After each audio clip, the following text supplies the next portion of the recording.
la communauté. Come on everybody, comment allez-vous? Je ne sais pas, j'avais envie de commencer, ça m'est venu directement en mode un peu English, British, je ne sais pas d'où ça me vient. Une envie soudaine, donc voilà, je me suis exécutée.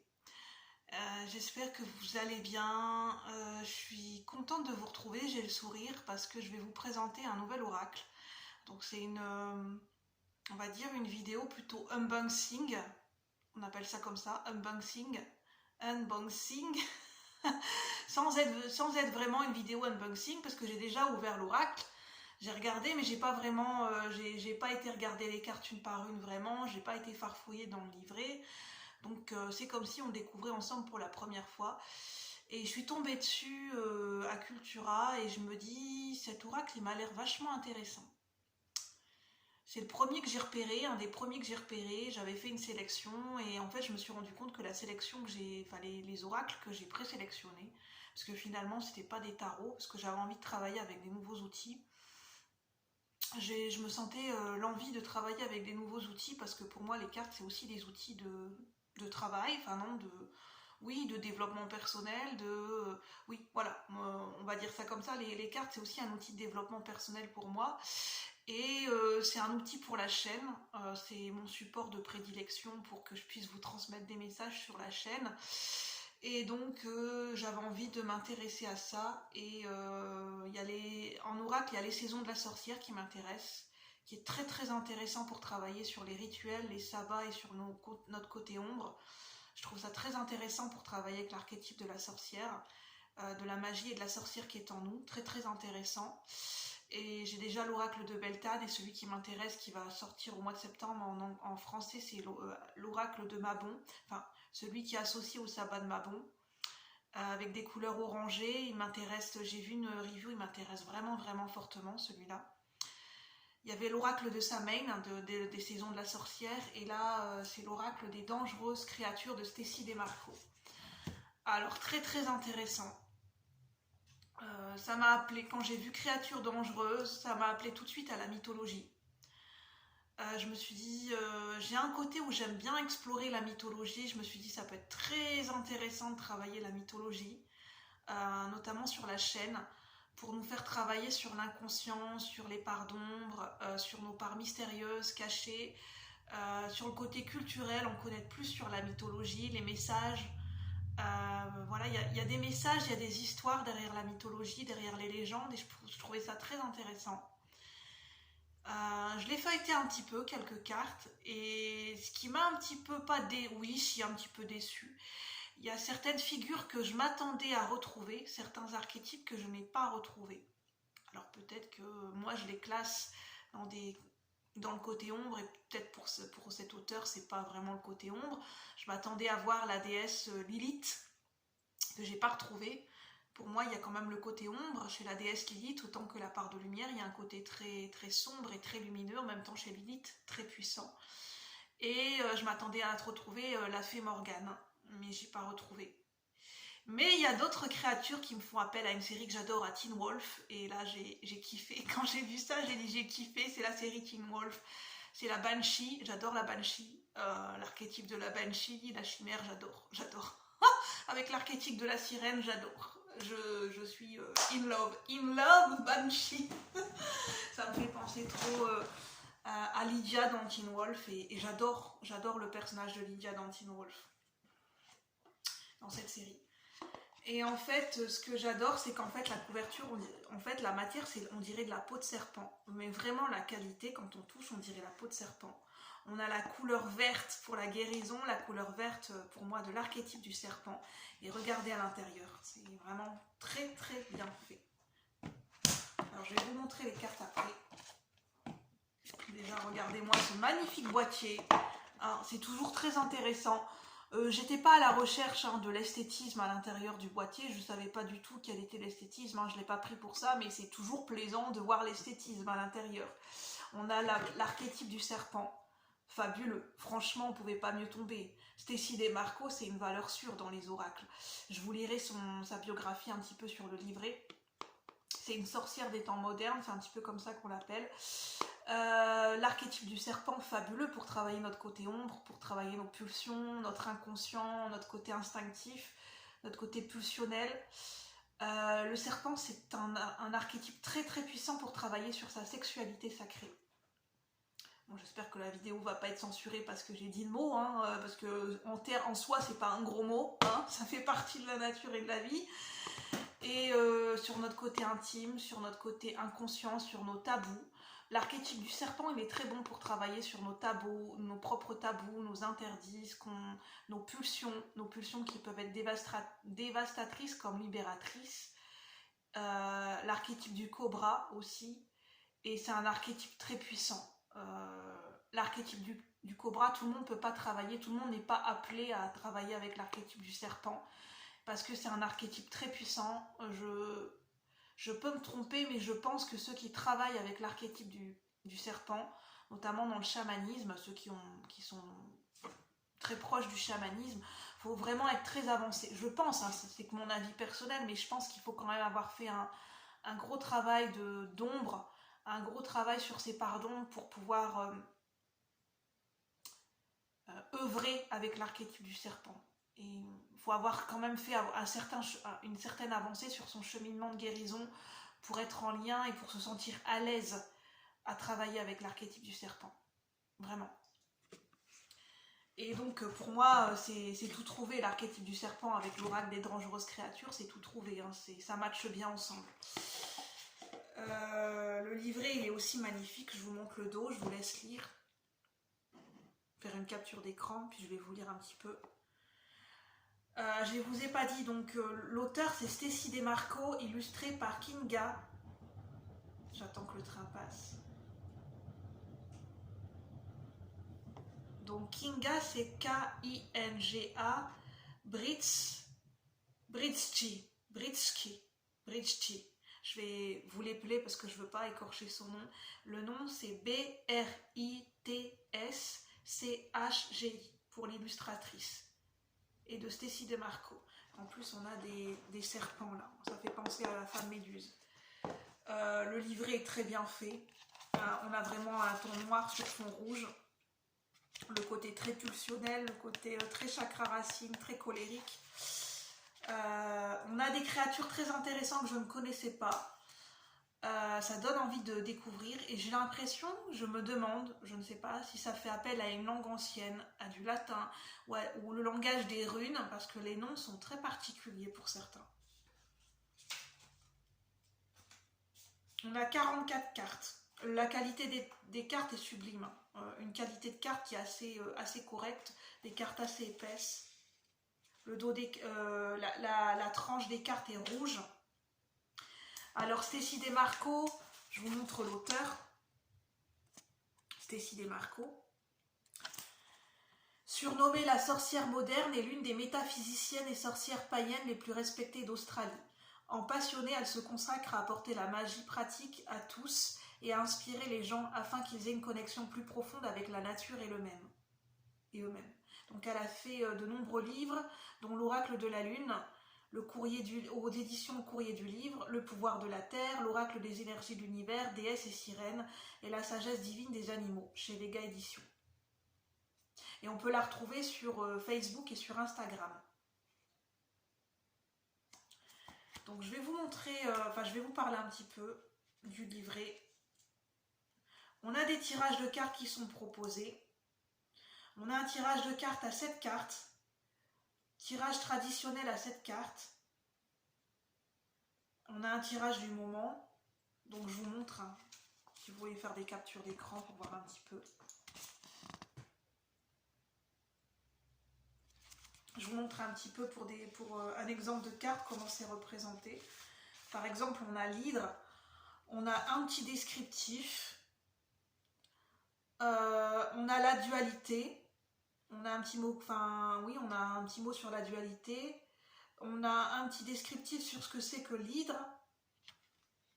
On explique un petit peu le référentiel par rapport à l'hydre, l'histoire de l'hydre avec Hercule. Et ensuite, on a une plante associée, un cristal associé. On n'a pas vraiment de message divinatoire ou de message de développement personnel. On n'a pas vraiment de mots-clés, donc je pense que le seul mot-clé qu'on a, c'est sur la carte, et là, c'est régénération. Donc je vous montre un petit peu. Et on a une plante associée et un cristal. L'hydre, c'est la plante associée, c'est l'antana, et le cristal associé, c'est la kyanite. Et on a un petit peu l'histoire de l'hydre.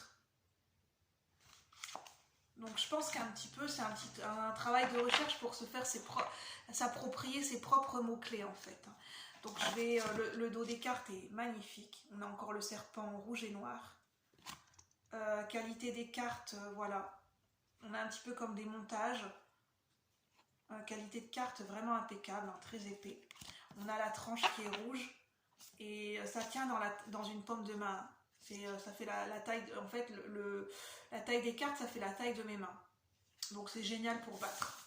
Donc je vais vous montrer les cartes. Donc là, par contre, c'est pas dans l'ordre. Donc on a 44 cartes.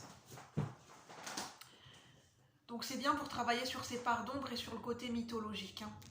Sur les créatures, l'oracle des dangereuses créatures.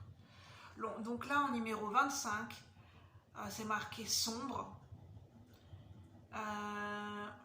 Les cartes sombres, et on a l'archétype d'Anubis avec le mot-clé respect. Anubis, c'est celui qui fait le passage, comment dire, la transition vers le royaume des morts, Anubis, dans la mythologie, dans le panthéon égyptien. Donc là, Anubis qui nous parle de respect. Peut-être le respect de son incarnation terrestre, le respect de son âme, d'où, pour passer dans le royaume éternel, la pesée des âmes, le respect de son âme, le respect de l'intégrité, de la dignité, le respect du karma, pour moi, le respect de la notion et de la valeur du karma. Pour moi, ça me parle de ça, Anubis. Enfin, c'est ce dont cela me parle. Ensuite, on a la Morrigan, qui parle de souveraineté. Après, le visuel des cartes, c'est subjectif, hein, c'est propre à chacun, selon les goûts de chacun. Moi, le visuel, le fait que ça soit des montages un petit peu, ça me dérange pas trop en fait. Hein. Ça dépend, non, ça me dérange pas en temps normal. On a l'acceptation avec elle. Je vais vous lire la Morrigan parce que voir un petit peu par rapport à des questions que j'ai. Là, on a elle. Acceptation. Je vais voir un petit peu la Morrigan. Comme ça, vous allez découvrir un petit peu le livret. 26. Je vais regarder si on a un sommaire. Ça, c'est toujours intéressant de voir. Oui, on a un sommaire. Donc, c'est bien, vous avez le sommaire avec le nom des cartes et le numéro de la page. Ça, c'est toujours intéressant si vous voulez retrouver. Et on a le fait qu'il y a des tirages de cartes, c'est bien aussi. Alors, numéro 26. La Morrigan. Qu'est-ce que ça nous dit? Dualité, la paix, la guerre, la peur, le courage. On a la dualité. Créez vos propres royaumes et domaines. On parle de délimitation. Vous êtes la reine de votre château et cela signifie que vous en fixez les limites et les règles. Protégez les vôtres, protégez la terre et ses créatures. La Morrigan, c'est une déesse celtique et la reine de la guerre, connue dans l'Irlande moderne sous le nom de Morriogane. Elle est la grande reine des fantômes et des batailles. Ah, c'est ça que je voulais voir. Parce que moi, la reine Morrigan, je la relie aussi à la fée Morgane. Et là, on en parle. Donc, je vais voir ce qu'ils en disent. La relier à l'entité distincte de la fée Morgane est incorrect. Ah, apparemment, c'est incorrect. Donc, c'est pour ça que j'ai voulu vérifier.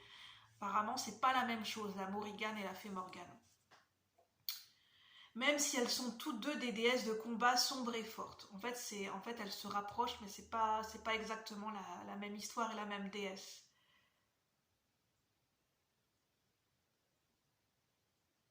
Oui, on nous en dit pas de plus, hein, je pense. On dit simplement que c'est incorrect de relier la fée Morgane et la Morrigan. Après, on parle un peu de son histoire.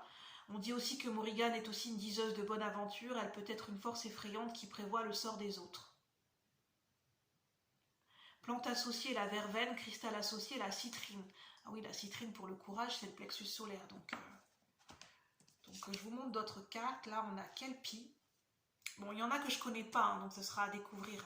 Il y a des archétypes que je ne connais pas du tout dans la mythologie. Il y a des noms que voilà, je ne connais pas du tout. Donc c'est bien parce que ça va me faire apprendre, d'autres archétypes, d'autres énergies, d'autres entités de la mythologie.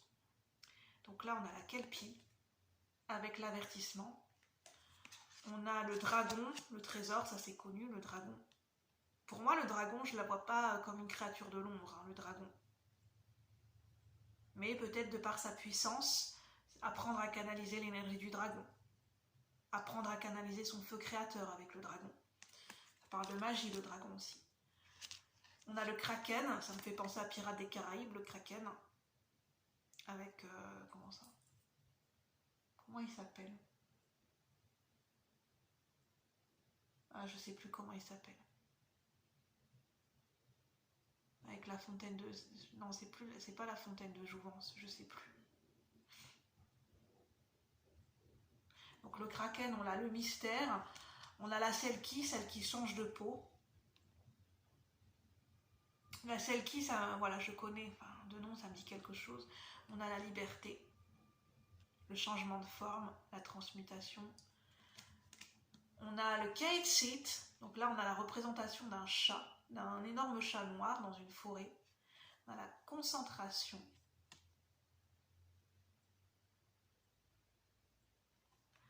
On a la harpie avec le chaos. Je vous en montre que quelques-unes.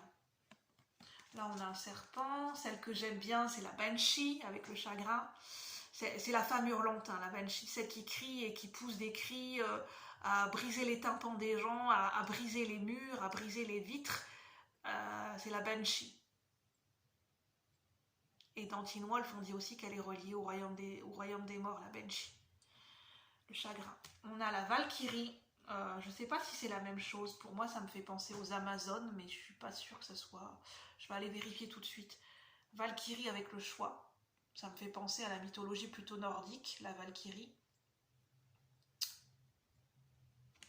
Je vais regarder tout de suite avec la Valkyrie, le 42. C'est pas mal fait les illustrations, je trouve. On sent que c'est du montage, mais non, c'est pas mal fait. La Valkyrie, on nous dit vous n'avez le contrôle que sur vous-même et vous pouvez choisir vos pensées et vos actes. Ah, c'est le contrôle de soi, c'est vrai, la Valkyrie, ça me fait penser à ça. Vous pouvez transformer vos peurs, soyez courageux même quand vous êtes effrayé.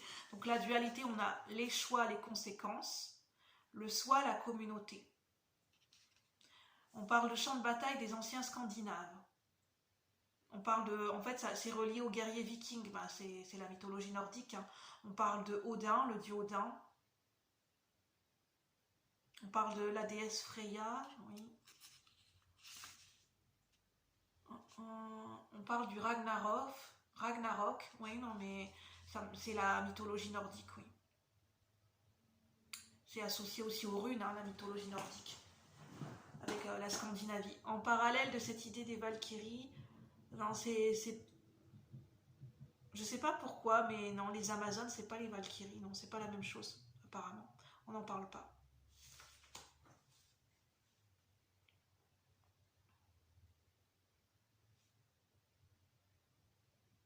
En fait, on a toute une histoire, on n'a pas vraiment de message divinatoire et de message de développement personnel, c'est à nous de nous faire notre propre interprétation.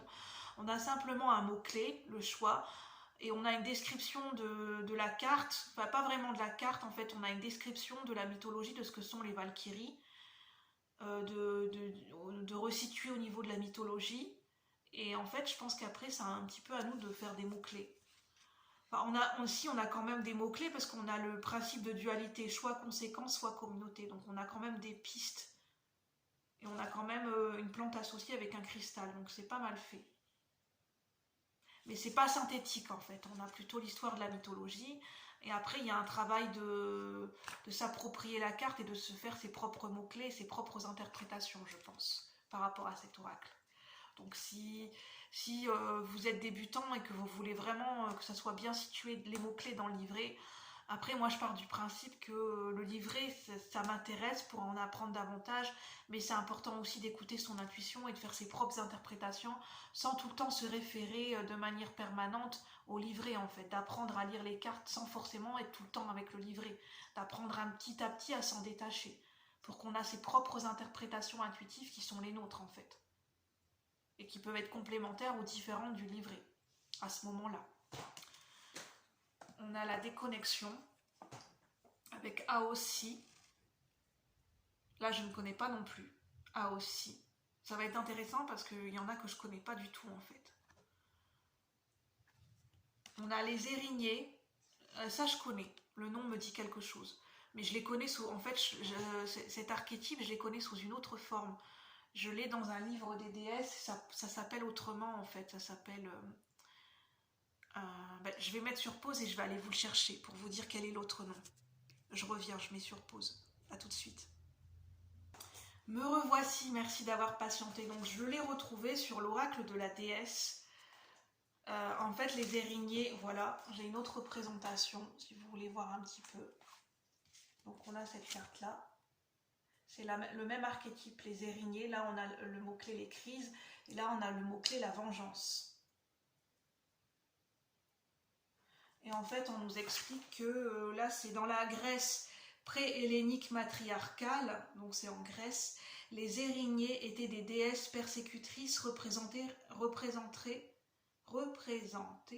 sous les traits de 3 jeunes filles immortelles aux cheveux noirs. Elles se vengeaient et punissaient quiconque tuait un membre de la famille.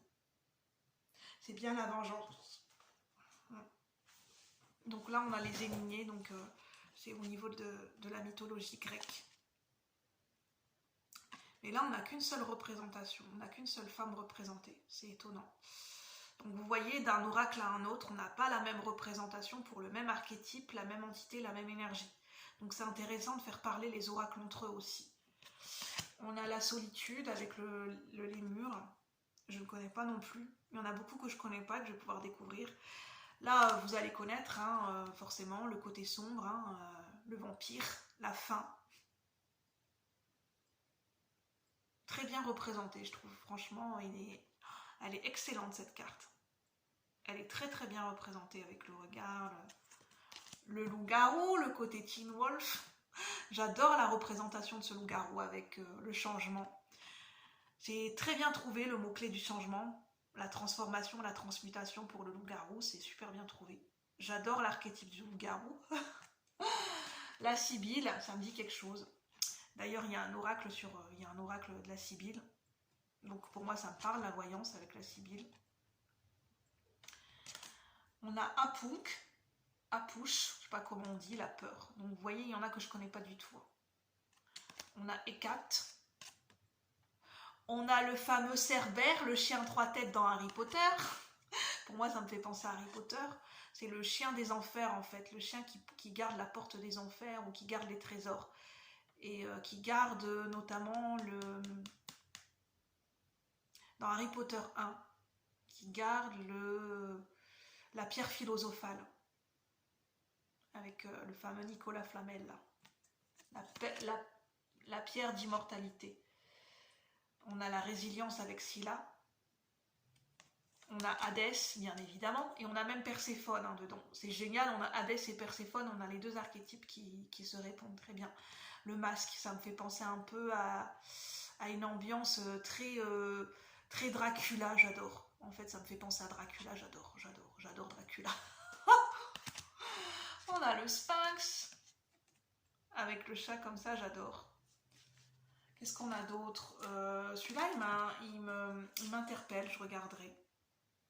Avec ce miroir. Le miroir, justement. On a Perséphone. On a Mitra, on a l'hydre, on a la sirène. L'hydre, ça me fait penser à Hercule. On a Hypnos. On a Nyx. On a bien évidemment le Minotaure. On a la représentation de Kali aussi.